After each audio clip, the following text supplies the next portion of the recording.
And human beings, people don't live in caves. We are herd animals. We're in social settings. So coaching, the reason coaching has, I think the last statistic I read, it was 788% effectiveness or ROI for executive coaching. The reason it's so great is it's you're being held over a period of time. And the coach, even if they're not on site observing your interactions with someone, it's like having a pair of brains in your hip pocket. So having that longer over time makes a difference in order to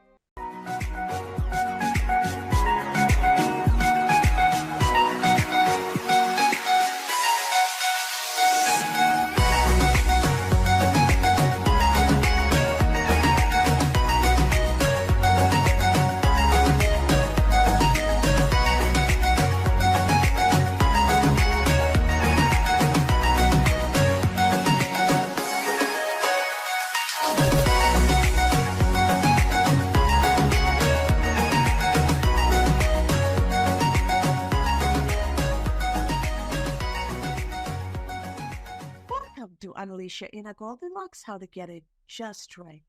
Thank you so much for joining us for another week for an insightful and invigorating conversation. You may ask, what is Goldilocks and why Goldilocks? As we get into our conversation today about how do we get transformation, understanding of culture, and authentic leadership just right, what does that mean? Goldilocks knew, even as a young girl, that she needed to make sure her food wasn't too hot, not too cold. Wherever she sat and wherever she slept, it needed to be not too hot, not too soft. We each knew that when we were young. We knew how we wanted things and how we wanted things just right for us. And we knew how to influence the adults around. So if we knew that, somewhere along the way, in our upbringing, our socialization, our conditioning, we forget that and we start fitting into boxes. And in the process, we lose track of how to get things just right. And today we are going to be talking to Synthia Smith, coach, who helps individuals and organizations get things just right so that their leadership is authentic. They're showing up in the world with cultural intelligence so that the transformation individuals and businesses need are evolving just right. Synthia, welcome to Unleash Your Inner Goldilocks. Thank you. I'm excited to be here. Thank you very much. So as we get started, how did you get into this space of coaching? Because this is not your traditional place where you grow up saying, I'm going to be, and you were in another profession, your background, and education started someplace else, your career started someplace else. In a few words, tell us, how did you get to where you got to, and how has this enhanced your life? Thank you. Thank you. Well, in a nutshell, there's always the outer world, and you want to please your parents and do what's right. And then you have this internal aspect where if you're tuned in enough, you can start to find your own path. And I love the way that you opened this session because you hinted at that, right? And that's what authentic leadership is all about, is really listening from the inside out and the outside in to kind of connect that together so that as you start to navigate your life, you're walking your own path and you're serving the world, with your unique gifts and offerings. Now, as a kid, I was very interested in nature. I have a love of rocks and nature, and I ended up going to college and studying geology. And when it came time to find a job, I became a geologist at a large multinational company. And literally, it was all about climbing the corporate ladder. And I totally, everybody did it. Everybody just worked all the time, and that was our focus. That was number one. And one day, I stumbled across or I heard about a 1 month retreat, meditation retreat. And I don't know what happened to me. I was like, I have to do this, right?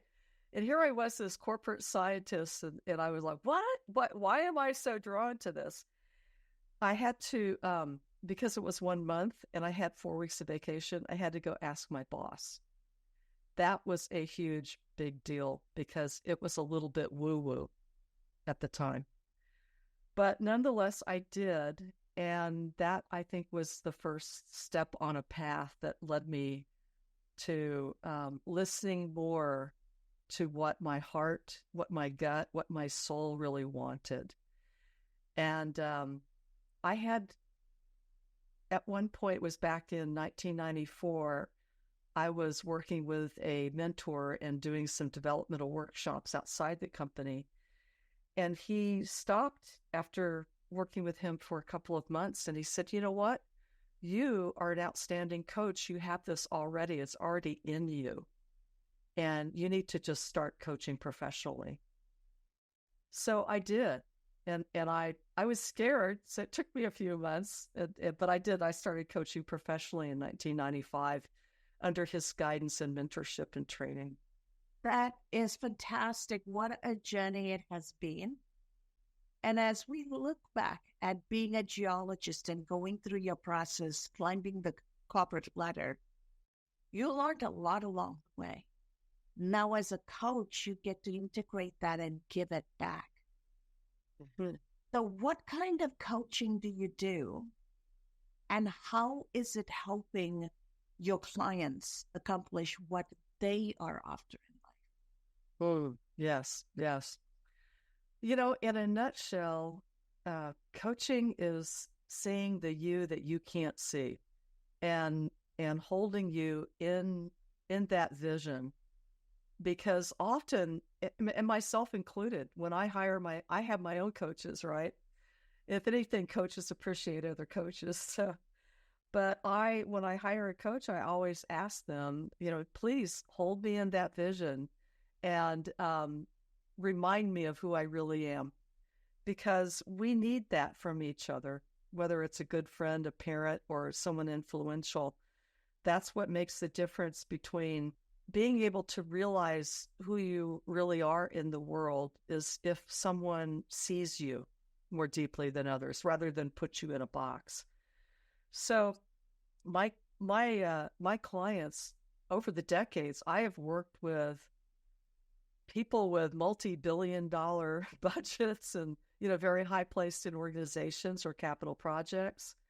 All the way down to, you know, people who are just starting a business. You know, they have a spark and an idea that they want to nurture into flames, and they're trying to put words around a concept. I've coached women who want to get pregnant. I mean, it really depends on the person. But my favorite kind of person to coach are people who are up to something, who have this purpose-driven nature, and they want to make the world a better place in some capacity. So it's this notion of being in service and allowing that goodness that is really our birthright, you know, to come out and play in the world. So those are my favorite people to coach, and they I'll tell you, at the end of the day, you scratch the surface and everybody's a human being. We kind of all want the same things. The leadership tools that I use in companies and work settings work just as good with kids at the family table. Because a lot of it's pretty much the same stuff that we're dealing with. Absolutely. That inner child is always there, right? At the inner Exactly. Always there. Exactly. Yes. So as you talk about coaching and your favorite client, how should a person go about choosing the right coach for themselves? Because not everybody is everybody's cup of tea. It's like choosing your physician. It's like choosing a friend, right? Mm-hmm. It's your confidant, it's your mentor, somebody who is going to help you and guide you. How does one choose the right coach? You know, I I have my way of choosing a right coach, and what I appreciate that people make decisions differently. You know, it's kind of unique to each person. Um, when somebody comes to me and they're exploring coaching, I always tell them, you know, it would be great if you spoke to several other people as well, several other coaches. And I what I look for in a coach is, you know, who they are, what's their mission in the world, but most of all, if I feel a sense of resonance and I feel like I'm going to learn something from them and have fun doing it because I like having fun. Um, Learning and coaching should not be a, you know, kind of like going to see your father confessor or something like that, right? This should be someone that you can partner with to walk with you on your path for a while. And they help you clear rocks out of the way, and they help you get clear about what direction you're going, and you know, how to get there. So really, really good coaches who've been through formal coach training. Um, I would ask people to look for that. You know, what not just the credentials and certifications, but what are those mentors that they've studied with? How long have they been in the business? Um, because at the end of the day, if you have formal coach training, there's a lot of things that you learn about how to hold a client, not mixed into their process, but it's like you're holding them in a container and they're making their own choices. And what we want to do is bring the brilliance out of that person because they are a unique individual. And at the end of the day, you can help someone breathe life into their own dreams, their own path, but it's their life, it's their path that they're walking. So holding, not prescribing, not pushing, not pulling, but just being there, being totally present. And then really well-trained coaches also are trained how to spot if someone needs to seek help from a mental health professional, for instance.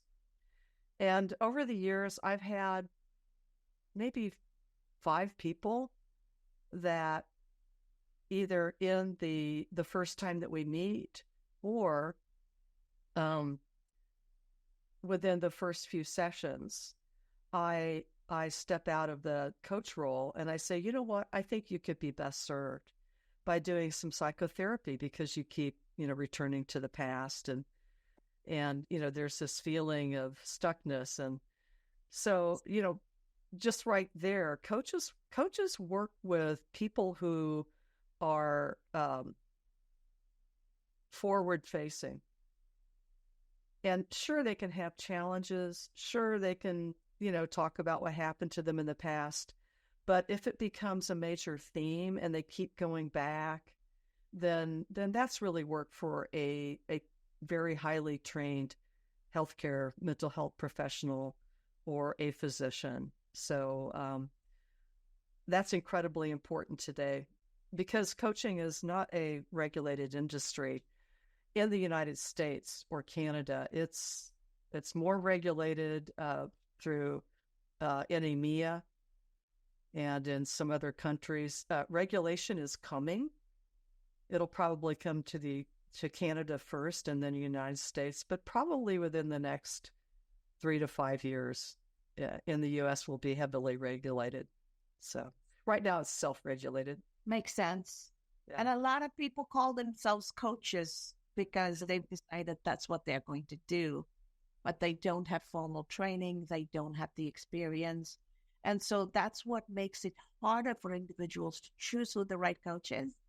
And if people have a bad experience, then they chalk it up to coaching doesn't work. What advice do you have for people who had one bad experience or who feel like they were in the process of trying to find a coach and the coach had left the process of searching has left a bad taste in their mouth. Ah, that's interesting. Because sometimes coaches can be too hard in terms of trying to close the deal, or too curious. I'm going to use the word curious. Too curious to find out about what's going on with the company or anything else because they want to see is there sell opportunity. And so it gets in the way of the person feeling like this is about me. No, you're using me to step over me to get someplace else.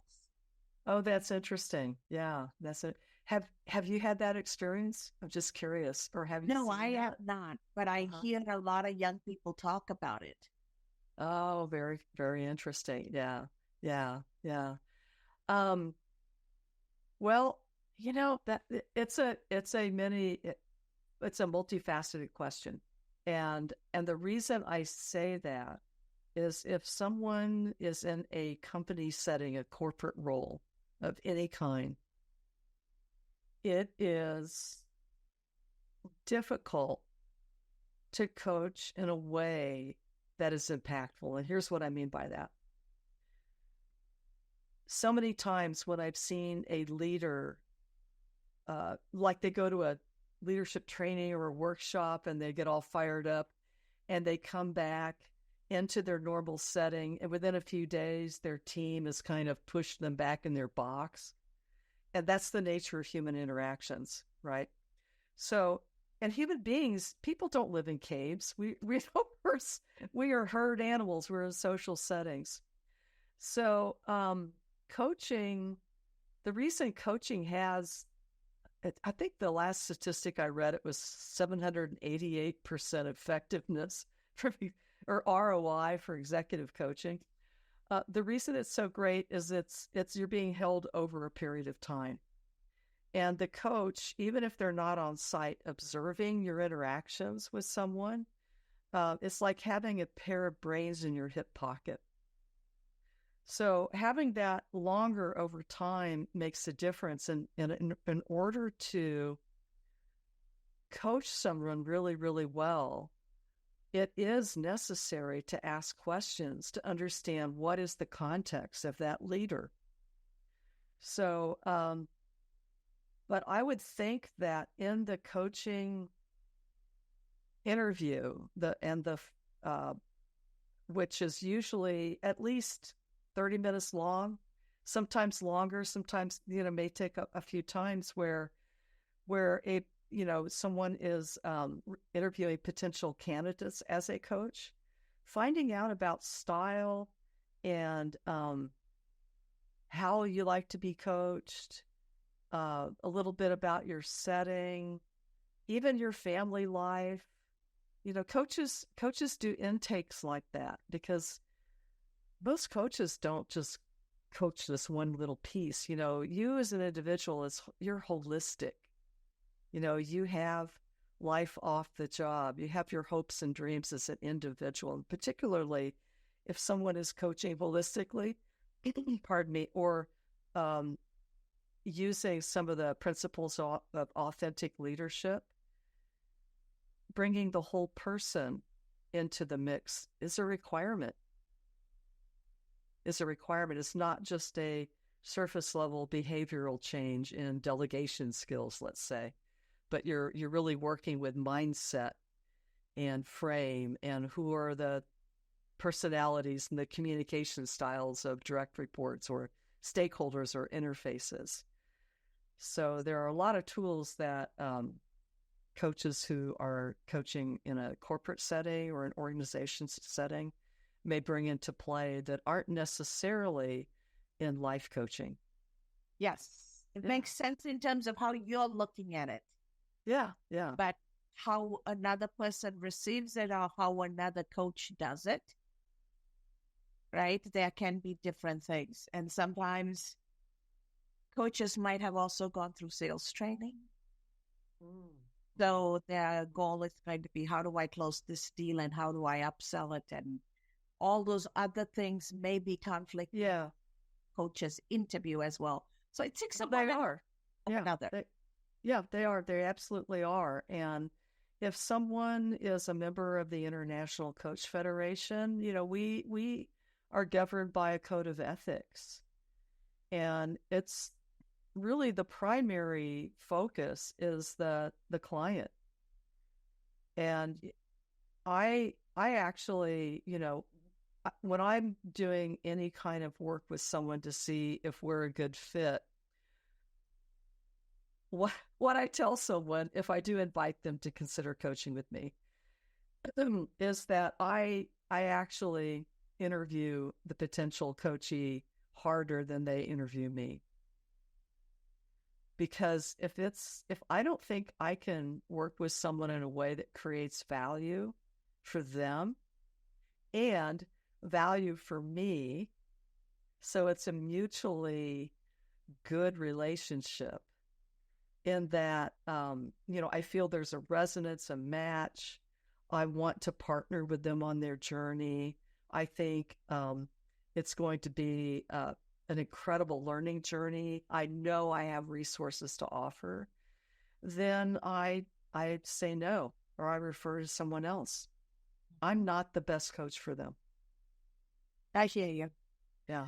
So it's amazing how time flies. Before I bring a live audience in, I would love for you to share with our audience how they can get a hold of you. Oh, definitely. The best way is on LinkedIn. And I know that'll be, below in the text. You'll see that down there, but I'm very, very easy to find because of the way my first name is spelled, Synthia with an S. Thank you so much, Synthia. I am going to open this up to our live audience. Robin, go ahead if you have questions or thoughts to share. Yes. Hi. It's really great to see you. I've really enjoyed this conversation. What kind of popped into my head, actually listening to Cass's introduction, is, and something I hadn't really considered before, is that Goldilocks had to experience this is too cold. And then she had to experience, this is too hot. To then find, okay, for her, what seemed to be just right. Mm-hmm.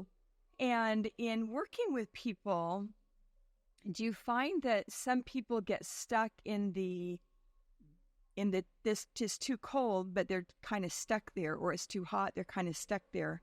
How do you get people to realize, I'm stuck, and then move, or in reality, they know that they're stuck, otherwise they wouldn't be coming to you in the first place?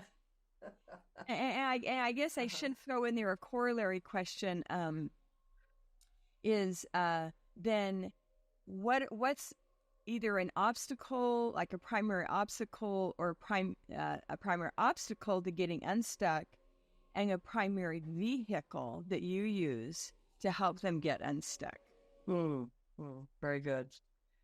Thank you for the series of questions, and let me kind of hone in on it. In listening to your questions, what I've listened for, where's this question coming from? And let me test an assumption of what I've heard. My interpretation is that you're really asking about mindset and how a person can, what techniques can they use so that they can move past a mindset that is no longer useful, or a thought or belief that is no longer useful. Because at the end of the day, we have all these opportunities in front of us that a lot of times someone else will see, and they're like, why don't they just turn left, right? Why do they keep repeating this same thing, And it's hard to see that through your own eyes. And so we all benefit from outward perspectives. Now, in I could talk about organizational settings. Let's go back to the mindset thing. So I have, one of my loves is transformation. And those perceptual mindset shifts, I adore. And I have been anytime I find someone that has a 2 millimeter difference, I go study with that person because I want it for me, and I want it, I want to be able to use it with my clients. So really, I have this large repertoire of different things, but there is there are so many different powerful techniques that we can use to kind of wake ourselves up and get a new perspective. At that moment, when you think back to the last time you yourself had an aha and how you got there, that gives you insight into how to get there the next time. And I say insight because often if you do the same thing, you're not going to get the aha, right? Because you can't surprise yourself. But what from a larger level, what happens is that you see your own unintelligent thinking about something.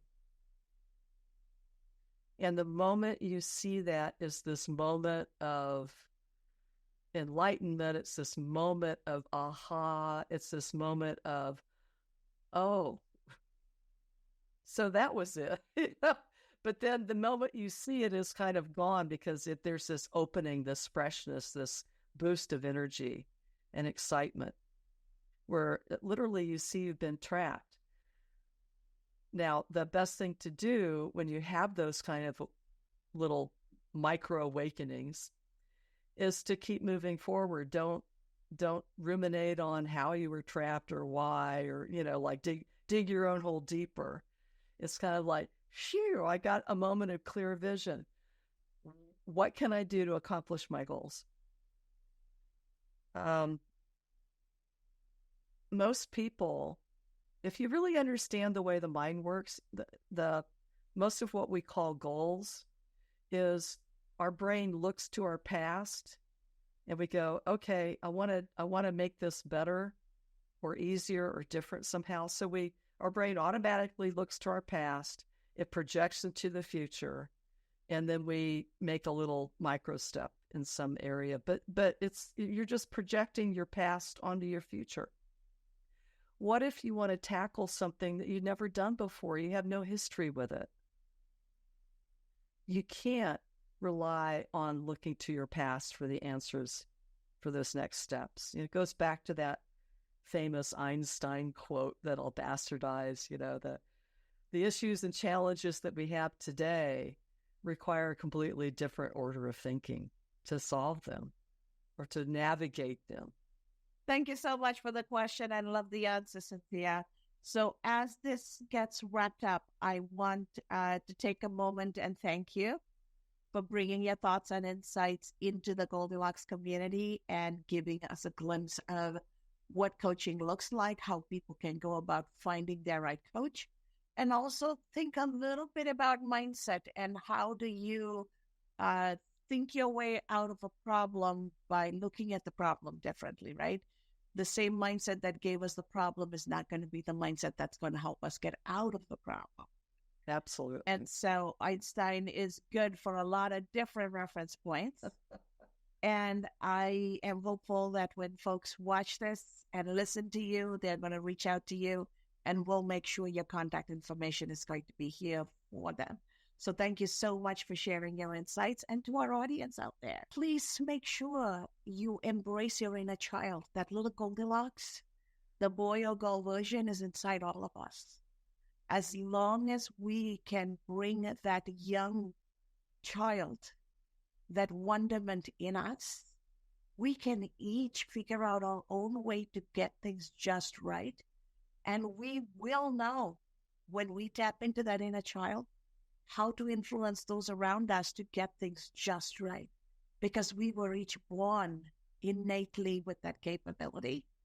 All we have to do is peel away the conditioning and become who we were when we first entered into this beautiful world with all of the joy and optimism and without any roadblocks and any biases on what we can and cannot do. So find that inner child, become your own Goldilocks so that you you can get things just right.